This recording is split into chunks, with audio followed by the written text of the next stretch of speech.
Hello, it's Russell from Millboard again. We're going to be looking at mitering corners on decking, and when you're creating a corner on the deck, mitering an edge board, whether it's the Bullnose board or the flexible edging, is by far the best way of doing it, and it also looks the nicest. Little tip before we start: when you're trying to form the corner, try and take the corner out of the same piece. It's not always going to work, but it means you're going to get the same profile, same thickness board, and also the wood grain is going to work around the corner, and you'll have and it will form a neater joint around the corner. Now, I like to cut my boards on a miter saw. I find it the most accurate, but if you prefer to use a square and circular saw, it can be done just as easily. Now, before gluing our joints together, I would always put them into position on the deck after I've cut them, and I would just check the joint to make sure it's consistent, but also I'll be looking at my lines, making sure that my overhang is consistent, and if you need to do any slight adjustments because the corner's not quite square or anything, this gives you an opportunity to do it now to make sure that joint is going to be joinery perfect, basically.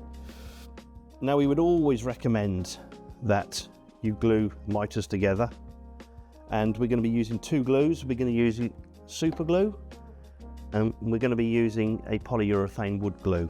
The polyurethane wood glue we're going to use on the core of the material, running down here, and we're going to be using the super glue on the top layer, round the front, and all the way along the top, a continuous bead with no gaps in it.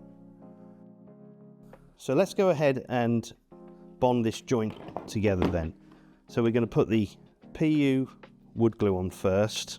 Now just be careful because this does keep expanding. So we're starting, as I said, a little bit from the front edge, and we're just going to put a bead along there like that, stopping at about 10 mil from the end. What I like about these tubes is the fact you can put the lid back on them and it stops it running everywhere. And then we've got the super glue. So as I said, we're going to run it all the way along this edge and then all the way around the front edge there then. So a good bead, continuous, no gaps in it, running all the way around there like that. So there's your continuous bead super glue, there's your PU glue. Make sure they don't touch because somehow they cancel each other out.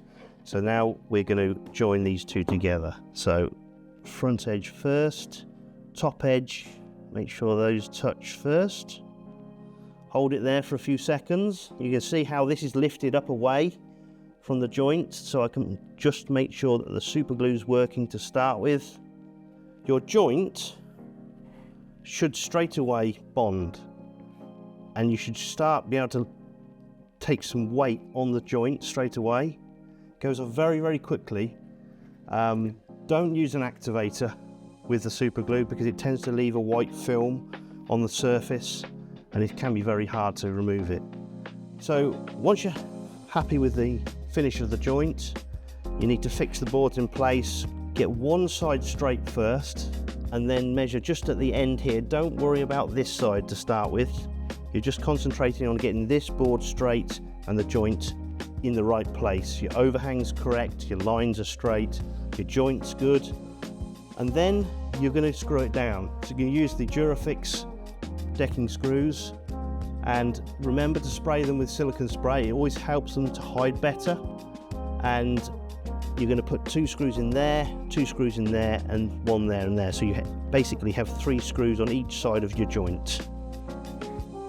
And there you have a clean, tidy joint. Thanks for watching. Look forward to seeing you again next time.